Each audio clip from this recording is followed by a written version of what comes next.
This video program refers to the catalog as the Genealogical Library Catalog, or the GLC. After this program was produced, the name of the catalog was changed to the Family History Library Catalog. The information in this program still applies to using the library's catalog. Only the name of the catalog has been changed.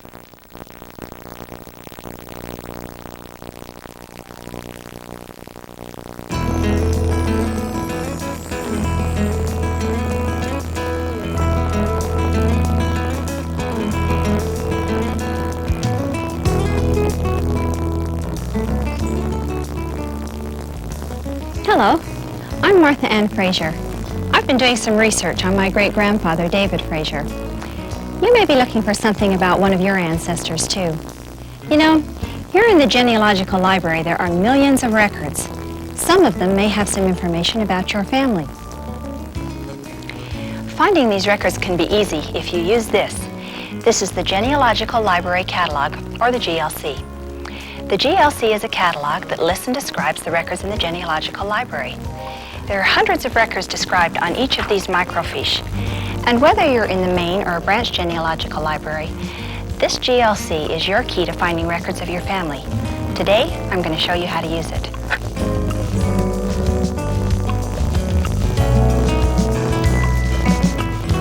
Before using the catalog, you need to identify what you already know and set a research goal. Write the names, dates, and places that you already have on a pedigree chart. This makes it easy to see what's missing. Then, decide what information you want to look for. For example, I've decided to look for more information about my great-grandfather, David Fraser. All I know is his name, where he was born, and an approximate date. I'd like to find this missing information, and maybe some more about his parents. Now, I'll write this goal on my research log. A research log is used to keep track of records you search and the information you find. After selecting your goal, you need to decide what records you want to search for. The library has two basic types of records: previous research and original documents. Previous research is research that has already been done by others, such as a family history. You usually search previous research first because it can save you a lot of time. Original documents are records that were created at the time of important events in your ancestors' lives. For example, a local church or government office may have recorded their births, christenings, marriages, and burials. Okay, great. Thanks very much for that. Appreciate it. It's a good idea to ask a librarian which records to search first. I'll start by looking for previous research, like a family history. And then I'll look for original documents that might give me more information about David and his parents. Now I'm ready to use the catalog. The GLC will tell me which of these records are available at the Genealogical Library. The GLC has 4 sections: surname, locality, subject, and author title. The surname section lists records under the name of the family. You can use it to see if the library has any histories or biographies about your family.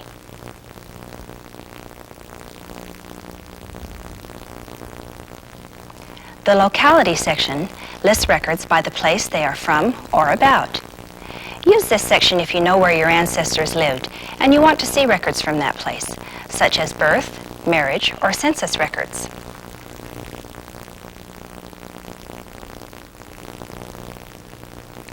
The subject section lists records by topic. Here you'll find information about religions, ethnic groups, historical events, and much more.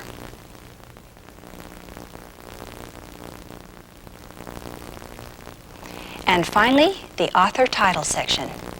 This is the best place to find a record if you already know the author or the title.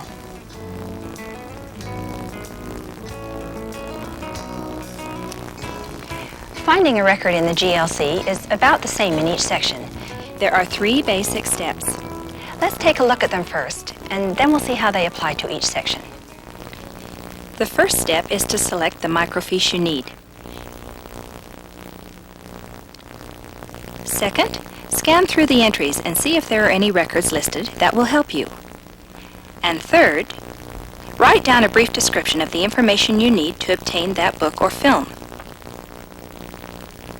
With this information, you can find the record in the main library, or your branch librarian can help you order a microfilm copy. Now, let's see how these steps apply. I'm going to start in the surname section to see if the library has a history or a biography about my Frasers. The surname section lists records by the name of the family. The first step is to locate the microfiche that lists the Frasers. The names are listed alphabetically. Here, on the top, is the first surname on the fiche. Here is Fletcher, Foster, and Freeman. Fraser fits here, between Foster and Freeman. Since these names are the first on the fiche, Fraser will be listed on the fiche labeled Foster. The next step is to scan the fiche and find the Frasers. Entries are arranged in columns from top to bottom and left to right. This is what an entry looks like. In the upper left corner of each entry is a heading that tells you the name the record is listed under. Here's Frank's, Frazee, Fraser. There are several Frasers.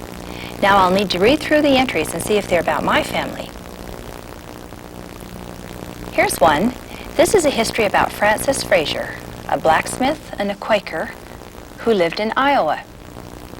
I don't know who Francis Fraser was, but my great-grandfather David lived in Iowa, and he was a Quaker.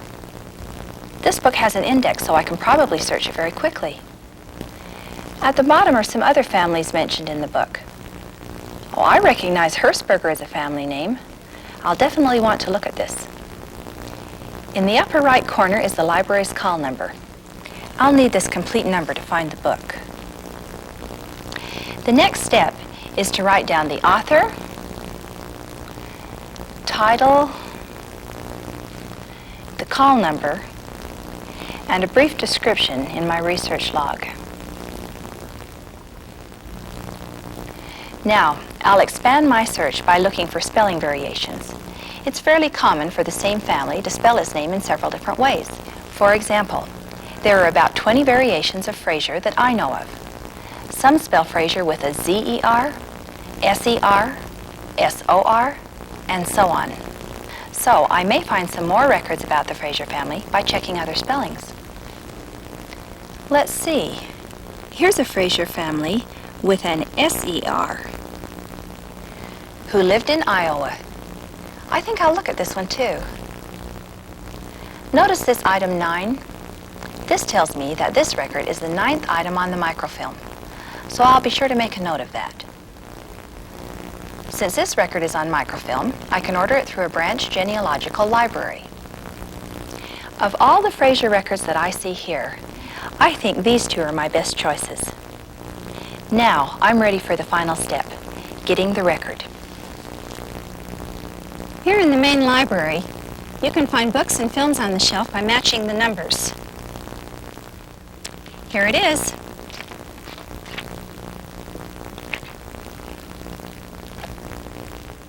A David Fraser is listed on page 127.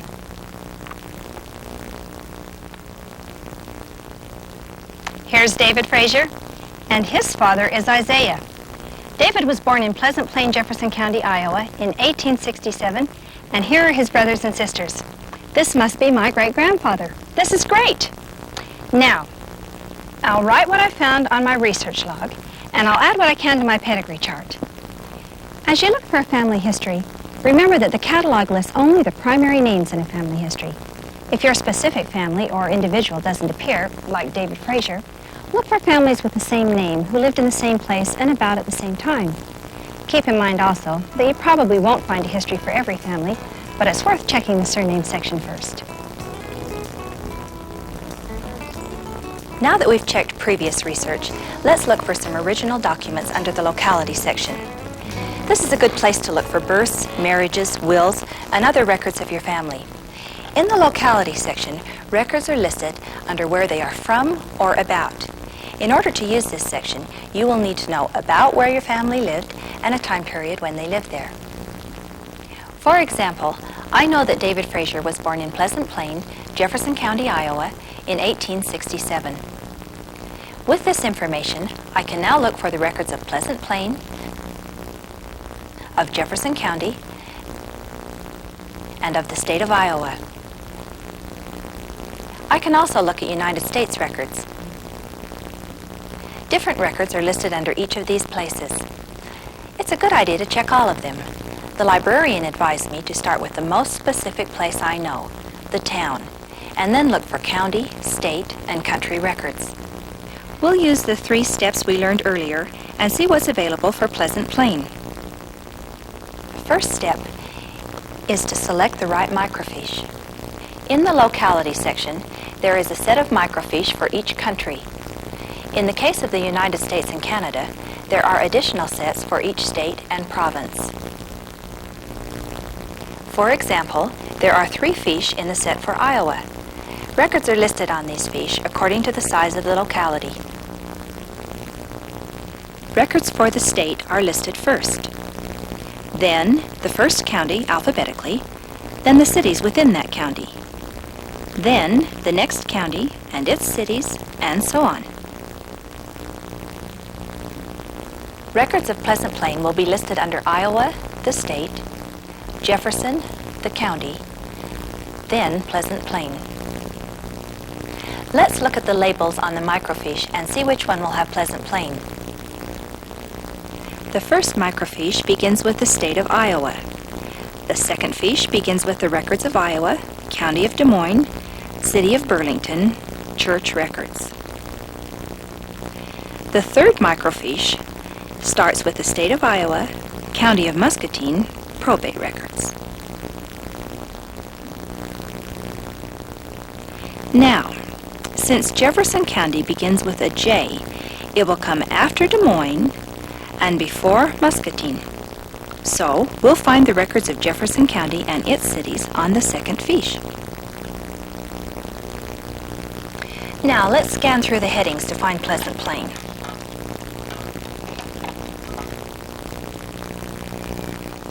Here's Franklin County, Hamilton County, and Jefferson County. I'll go to the end of the Jefferson County records to where the cities are listed. Here's Abingdon, Fairfield, and Pleasant Plain. You'll notice that the headings in the locality section have 2 parts.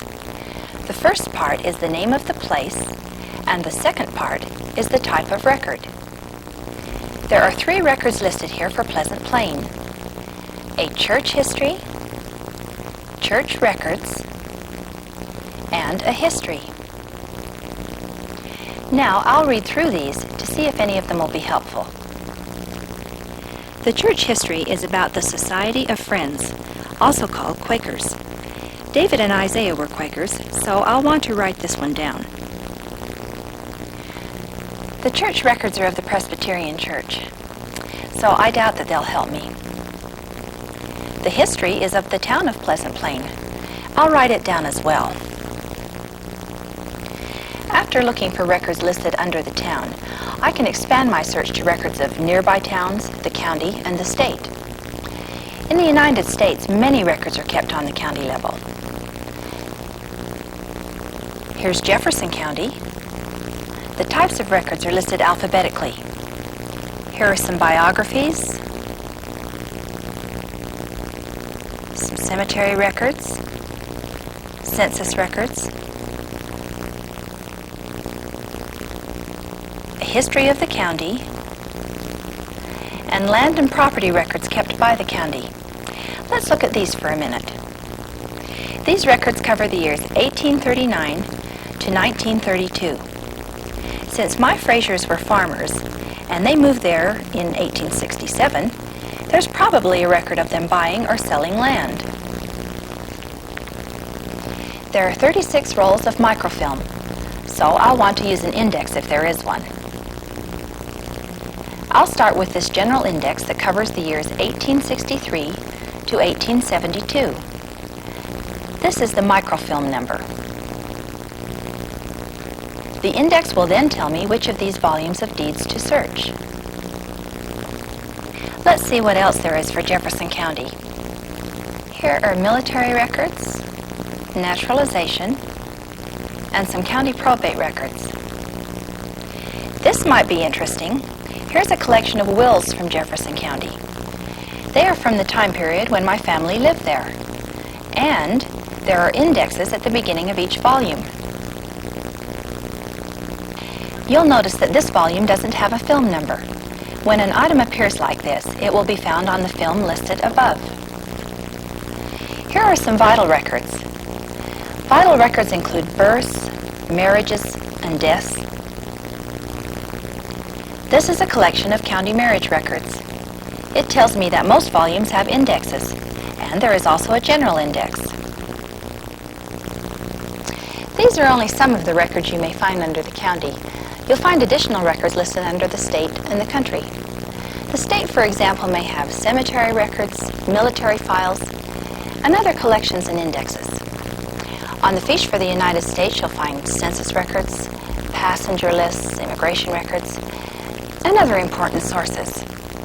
Now that we've seen an example of using the locality section for the United States, let's see how it works for another country. When I looked up my Frasers in Iowa, I knew the state, the county, and the town. But I have an ancestor who lived in Germany around 1860, and all I know is that the name of the town where she lived was Schlegel. I don't know if Germany had states or counties, or even if it was called Germany at that time. At the beginning of each set of microfiche are C references that can help me. C references tell me how to look up the town in the GLC. To find how Schlegel is listed, I'll go to the first part of the Germany microfiche and look it up. The reference tells me to look under Germany, Preußen, Schlesien, Schlegel. Even though I'm not familiar with the levels of locality for Germany, the places are still listed from large to small, like the United States. In this case, Preußen was the name of the country at that time. Schlesien is the counterpart of the state, and Schlegel is the town. Now that I know how to look up Schlegel, finding the right microfiche is the same as before. Everything's listed alphabetically. I look for Preußen first. Here's Germany, Baden.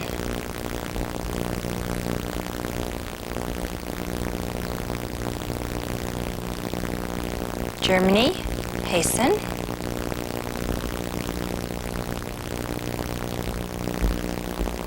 Germany, Preußen.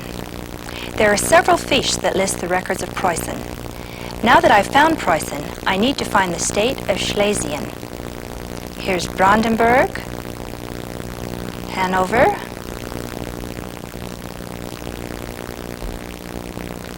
Rhineland,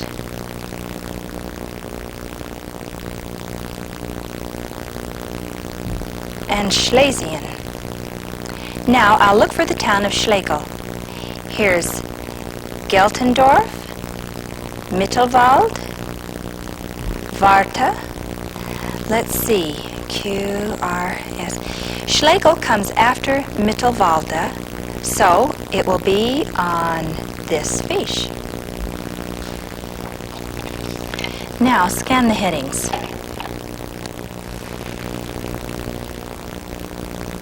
There are two types of records here, church records and civil registration. Notice that the entries are basically the same as all the others we've looked at. Here's the heading, a brief description, the years covered, and the film numbers. Records are described in the same language they're written in, so these records are described in German. For those who don't read German, there are also notes in English. As you can see, there's a lot of valuable information in the locality section, and it isn't hard to use. Whether you're dealing with counties or kingdoms, the rules are the same. Just remember these few basic points. Records are grouped by location and are listed from large to small. For example, state first, then the county, then town. Remember to search at each level so you don't miss any important records. if you don't know how to look for a location, use the C references at the beginning of each set of microfiche. And remember, don't hesitate to ask a librarian. Now, let's look at the subject section. The subject section lists topics that are not limited to a single locality or family. The records listed here are about religions, ethnic groups, historical events, occupations, and other broad subjects. Reading these microfiche labels will give you some idea of what's in this section. Baptists, Confederate States of America, English poetry, Huguenots, Indians of North America, Ireland, land reform, political science, Sauk Indians. Now these are just the first items on the fiche. There are hundreds of subjects in between. Since David and Isaiah Fraser were Quakers, I could look up Quakers as a subject. The subjects are listed alphabetically, so choosing the right microfiche is the same as in the other sections.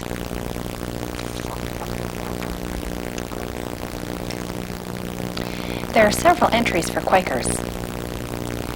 Here's one about the Quakers of Iowa. Even if my family isn't listed in here, it may give me some background information about the way they worshipped and lived. It may also give me some ideas on where to look for other records.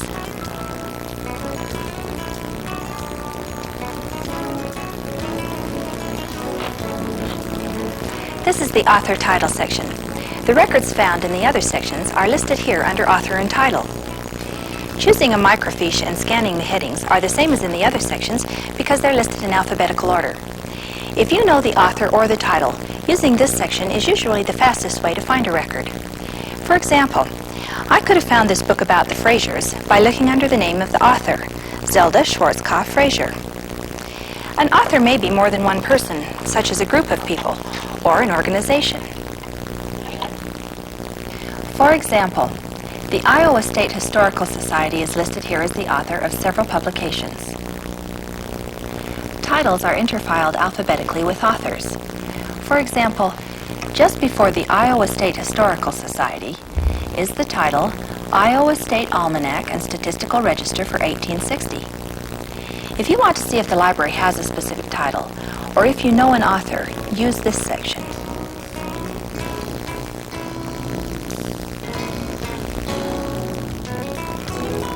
Well, now we've looked at all 4 sections of the GLC, and we've found 4 different ways to find records. The surname section is a good way to find family histories. The locality section lists records of the places where your ancestors lived. This is the best place to find original documents such as births, marriages, wills, and deeds. The subject section lists broad topics like religious and ethnic groups. I found a book about Quakers of Iowa. The author title section lists records under their authors and titles. This is usually the fastest way to find a record if you already know that information. Remember that even though the 4 sections are different, you use the same basic rules to search them. The first step is to select the microfiche you need. Second, scan through the entries and see if there are any records listed that will help you. And third, write down a brief description and the information you need to obtain that book or film. With this information, you can find the record in the main library or order it through your branch library. I've only spent a little time with the Genealogical Library Catalog, and already I have a list of records to look at. And I found some things I could add to my pedigree chart that I didn't know before.